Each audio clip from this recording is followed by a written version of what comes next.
Welcome back, everybody. So, today we'll be dealing with chapter related to the trials.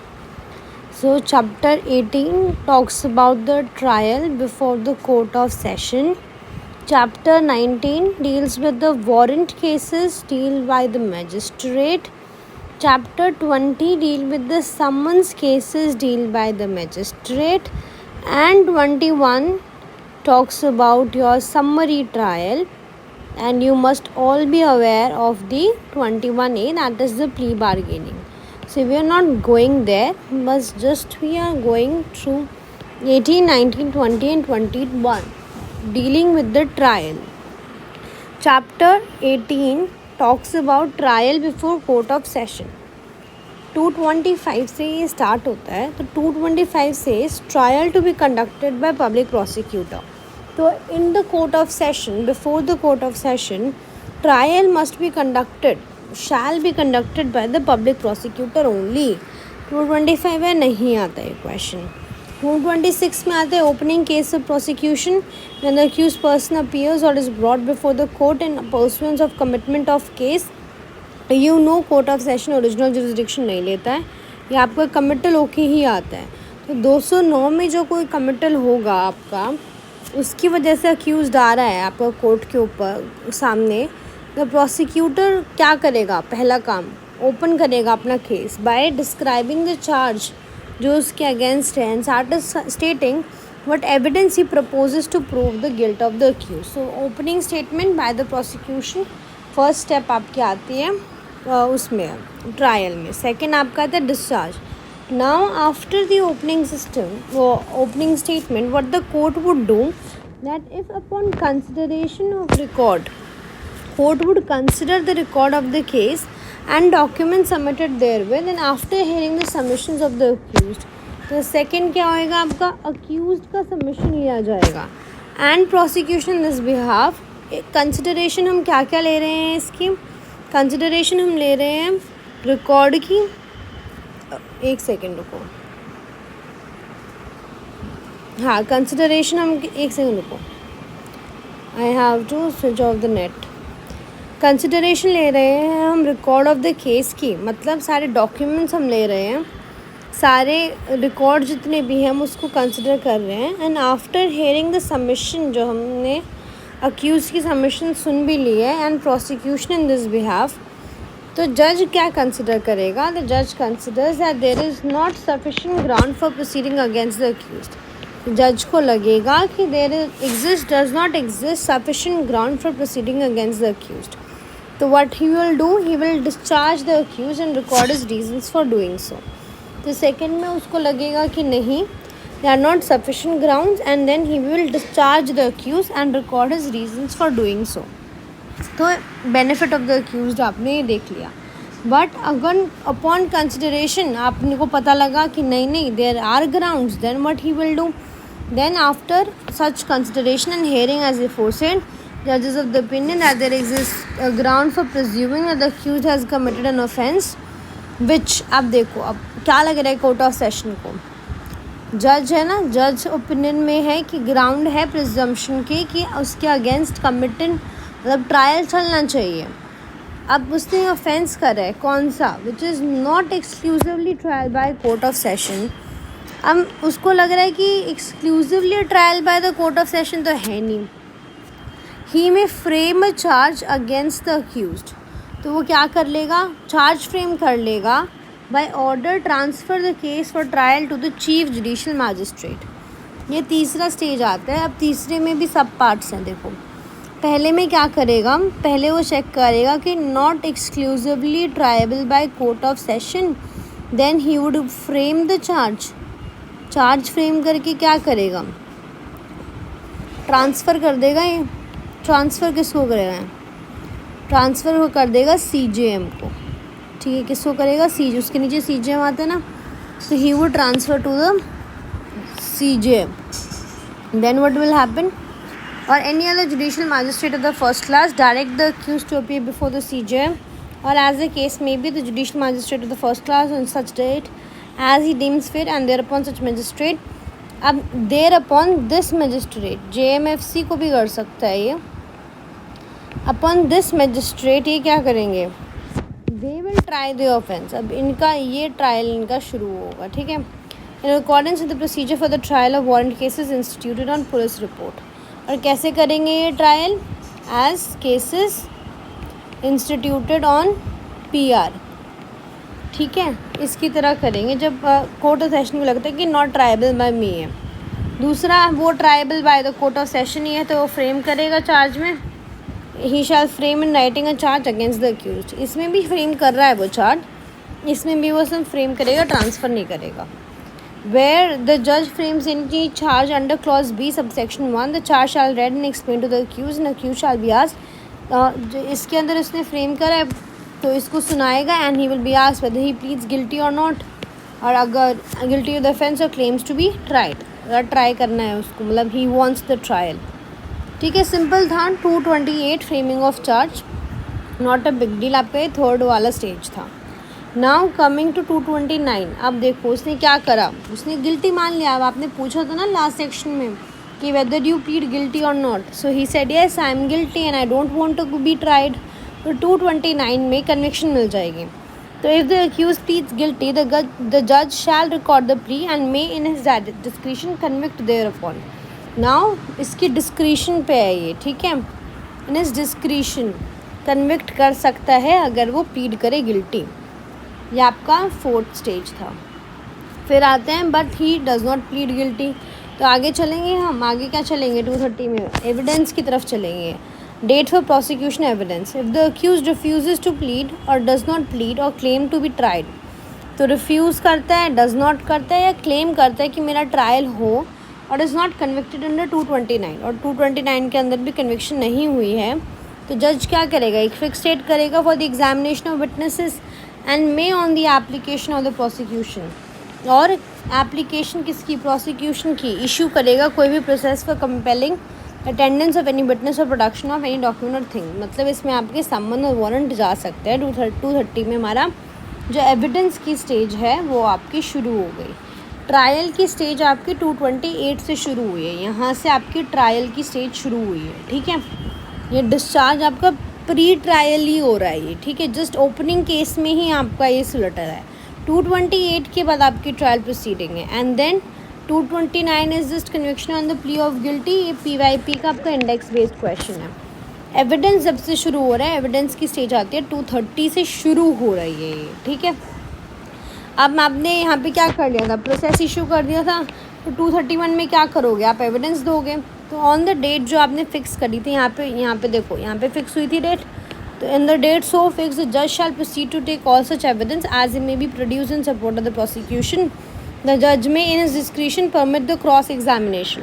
तो ये भी क्या है, ये भी उसकी डिस्क्रिशन में है कि क्रॉस एग्जामिनेशन कर लो of any witness to be deferred until any other witness have been examined और recall any witness for further cross examination. तो he can recall, he can defer, whatever he wants to do he can do। अब 232 में acquittal है। अब ये देखो कौन सी stage आ गई, conviction on the plea of guilty. पांचवी अब क्या आ गई, प्रोसिक्यूशन एविडेंस। छठी आपकी आ गई कि एविडेंस फॉर प्रोसिक्यूशन हमने ले लिया जो जो आपको मिल रहे थे एंड आपने क्रॉस एग्जामिन कर लिया, या आपने बोल दिया कि अभी रुक जाओ, let's recall some for further cross examination, ये भी कर सकते हो ना। आफ्टर द एविडेंस आपको लग रहा है कि नहीं this case needs to be acquittal होना चाहिए इसके अंदर, then what will you do, if after taking the evidence of prosecution, तो you have taken the evidence of prosecution, you have examined the accused as well. तो evidence of prosecution भी हो गया, accused को भी एग्जामिन कर लिया आपने। Hearing the prosecution and the defence on the point, जज considers that there is no evidence. तो जज को लग रहा है कि कोई एविडेंस ही नहीं है that the accused committed the offence, तो वो ऑर्डर किसका करेगा, एक्विटल का। This is important. 232 में बात हुई है एक्विटल की, डिस्चार्ज की बात हुई थी 227 में, 227 में आपकी बात हुई थी डिस्चार्ज की, 232 में आपकी बात हुई है एक्विटल की, ठीक है। अब एक्विटल नहीं हुआ, देन व्हाट विल हैपन, तो 8 में आएगा, एक्विटल नहीं हुआ तो आपका डिफेंस का आपका शुरू हो जाएगा। 233 आपका defence, where the accused is not acquitted under 232 he shall be called upon to enter his defense and adduce any evidence he may in support thereof। If the accused puts any written statement the जज shall file it. मतलब obvious ही बात है, if नहीं होगा वो accused file ही करेगा WS। ऐसे WS सिविल में होती है, बट ही अगर करता है तो जज shall file it with the record. If the accused applies for the issue of any process और compelling the attendance of any witness, तो अक्यूज़ कहता है कि भाई मेरे प्रोसेस इशू करो, that is summon and warrant करो फॉर कंपेलिंग द अटेंडेंस और the production of any document और थिंग, द जज shall issue such process unless he considers for reasons to be recorded as such application should be refused. तो अगर उसको लग रहा है मतलब generally he would, but in exception that such application would refuse on the ground that it is made for the purpose of vexation, delay or defeating the ends of justice, then he might refuse that, but generally he won't। तो 233 में आपके क्या हो गए, दोनों अभी आपके prosecution भी हो गए हैं, डिफेंस भी हो गया। अब क्या होंगे, आपके आर्ग्यूमेंट्स होंगे 234 में। So when the examination of witnesses if any for the defence is complete, the prosecutor shall sum up his case, मतलब closing argument, and the accused और speaker shall be entitled to reply. तो prosecutor अपना case बंद करेगा और accused और pleader को reply करने का टाइम देगा। Provided that any point of law is raised by the accused और is pleader, the prosecution may with the permission of the जज make a submission with regard to such point of law. कोई भी law का अगर आपका accused या pleader उठाता है तो prosecution with permission of the जज क्या है, अपनी सबमिशन दे सकता है। ठीक है, तो 234 में आपके आर्ग्यूमेंट्स हो गए हैं। अब आर्ग्यूमेंट हो गए तो 235 में जजमेंट आएगी। जजमेंट क्या आएगी, अक्विटल क्या आ सकती है, कन्विक्शन क्या आ सकती है। अब ये देखो, ये जो अक्विटल है ये आफ्टर कौन सा हो रहा है, आफ्टर आर्ग्यूमेंट्स, मतलब आफ्टर ट्रायल हो रहा है। जो आपका पहले वाला अक्विटल था ये आपका आर्ग्यूमेंट से पहले ही, मतलब ये प्री आर्ग्यूमेंट, यहाँ नहीं लिखो, प्री आर्ग्यूमेंट स्टेज पे ही आपका यहाँ पे अक्विटल हो रहा था। आपका किस बेसिस पे हो रहा था ये अक्विटल, एविडेंस ले रहे हो बस आप प्रोसिक्यूशन का और आपने सिर्फ अक्यूज़ का एग्जामिन करा है, ठीक है, और आपने इधर ही पता कर लिया। But after having a full length का trial, then you consider if after hearing the arguments and points of law the judge shall give, देखो क्या लिखा है, shall give judgment in the case। तो कोर्ट ऑफ सेशन की judgement कहाँ आती है, 235 में आती है। if the accused is convicted the judge shall, unless he proceeds in accordance with the provisions of section 360 relates to the probation of offenders and we will see। if the accused अगर क्या कर रहा है, accused को convict कर रहा है, the जज शैल अनलेस ही प्रोसीड, अगर 360 पे नहीं जाता है तो क्या करेगा, अक्यूज को सेंटेंस हेयरिंग पे, क्वेश्चन ऑफ सेंटेंस हेयरिंग पे करेगा and then pass sentence according to the law. तो 235 सिंपल बात कर रहा है। वन बात कर रहा है कि जजमेंट देगा, सेकंड बात कर रहा है कन्विक्शन हो रही है तो सेंटेंस हेयरिंग होगी। नाउ अब देर आर सर्टन क्राइटेरिया जो हमें जज करने होते हैं वाइल कन्विक्टिंग अ पर्सन, तो वो आते हैं previous conviction. Why we need to necessary why we need to look at the 236 और previous conviction, because you must have noticed during the IPC the enhancement of punishment, there is enhancement of punishment in certain cases where previous conviction is involved. That is why we need to look at 236. So in a case where previous conviction is charged under the provision of subsection 2117, that is ये किसके हो रहे हैं, ये charge framing के, we will study this, ठीक है।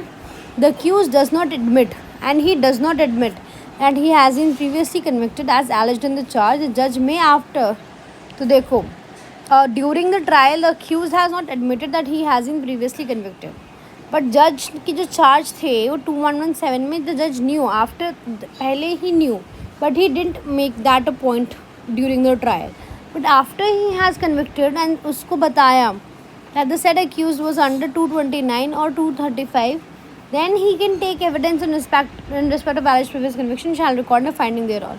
ये देखो after he has convicted is the main point. आपको उसके दौरान ही बाद में बोला कि since I have convicted you now we can deliberate upon this thing, ठीक है। Provided that no such charge shall be read out by the जज, देखो लिखा हुआ है ये क्वेश्चन आ गया, no such charge shall be read out by the जज, nor shall be accused be asked to plead thereto, nor shall the previous conviction be referred to by the prosecution, even the prosecution can not be allowed to plead it before the आपका conviction से पहले वाला in any evidence adduced by unless and until the accused has been convicted under 229 और 235। 229 में आपका discharge conviction on plea of guilty हो रहा है 235 में आपका अभी वाला एक्विटल हो रहा है। अगर ये दोनों नहीं हो रहा तब तक आप ये जो प्रीवियस कन्विक्शन है ये आप खोलोगे नहीं। Prosecution knows that, accused obviously knows that, and judge also knows that, but they will be silent till the conviction is finalized. ठीक है। 221 का 7 जो है just noted down, will see in a while. Then 237 we have procedure in cases instituted under 1992. अब देखो 1992 क्यों mention कर रहा है? Because this is a special provision in which the court of session has original jurisdiction to try the case. वैसे वो committal पे dependent होती है बट ड्यूरिंग दिस वो नहीं होती है। 237 में तो court of session taking cognizance of an offence under section 199 sub clause 2 shall try a case in accordance with the procedure for trial of warrant cases instituted otherwise than on a police report before a court of magistrate. देखो क्या कह रहे हैं, court of session कर रहा है, cognizance ले रहा है कहाँ पे 199(2) की। ये ट्राई करेगा case in accordance with the procedure of trial warrant case instituted otherwise than on a police report before a court of magistrate. इसका प्रोसीजर क्या होगा, इसमें सिर्फ ये लिखा है। तो ट्रायल का प्रोसीजर होगा जो मजिस्ट्रेट की कोर्ट होती है, warrant cases otherwise on police report that is complaint cases, यही होंगे। तो मजिस्ट्रेट का ये वाला अभी हम पढ़ेंगे दैट इज़ 19 नहीं आता, हाँ 19 is warrant cases by magistrate आपका। उसके अंदर in the next chapter we will be dealing this procedure. तो इसका कोर्ट ऑफ सेशन का भी यही वाला प्रोसीजर होगा। Provided that person against whom the offence is alleged to have been committed shall, unless the court of session for reasons to be recorded otherwise direct, be examined as a witness for prosecution. तो इसने कहा है कि जो person against whom the offence is alleged to have been committed, जिसके against offence हुआ है उसको हम क्या मान लेंगे, unless the court otherwise direct, वो आपको as a witness for prosecution हम उसको मान लेंगे।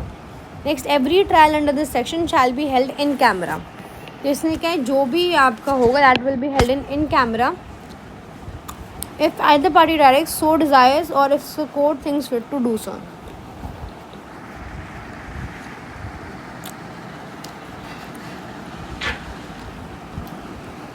If in any such case the court discharges or acquits all or any of the accused and is of the opinion that there was no reasonable cause for making the accusation against them or any of them, it may be by its order discharge or acquittal to either person against whom the offence was alleged to have been committed other than the president, vice president, governor, administrator, to show cause why he should not pay compensation to such accused or each or any of the accused whether there are more than one.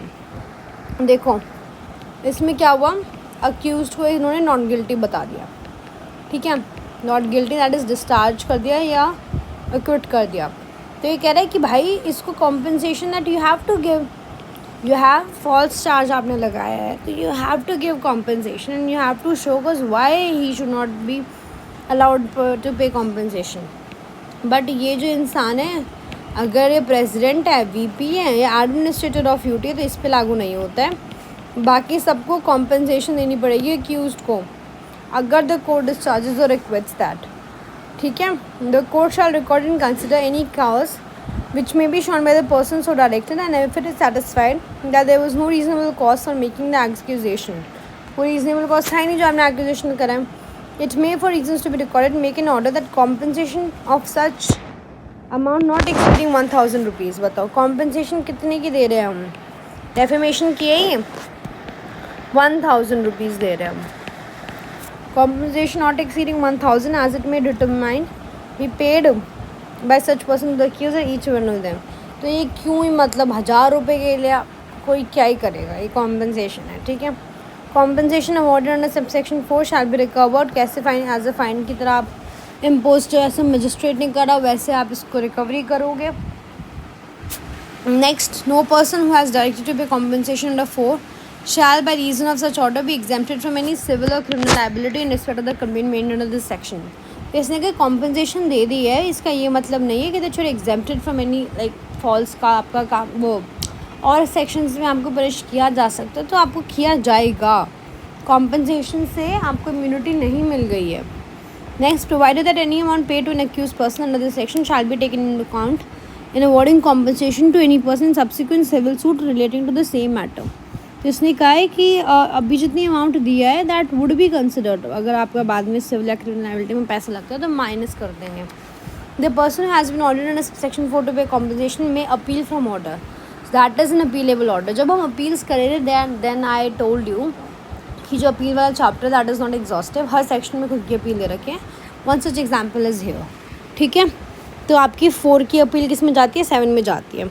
In so far as related the payment of compensation, अभी appeal कहाँ जाएगी, court of session की है तो सीधा high court ही जाएगी, ठीक है। Next, where when an order for the payment of compensation an accused person is made, the compensation shall not to be paid to him before the period allowed for presentation of appeal has elapsed। तो compensation तब तक नहीं मिलेगी जब तक आपका appeal का period elapse नहीं हो जाता, और फिर अगर प्रेजेंट हुई है तो जब तक डिसाइड नहीं हो जाती है। तो this was chapter 18 and in the next session we will be dealing with the chapter 19, that is trial of warrant cases by magistrate. Thank you so much. Have a good day.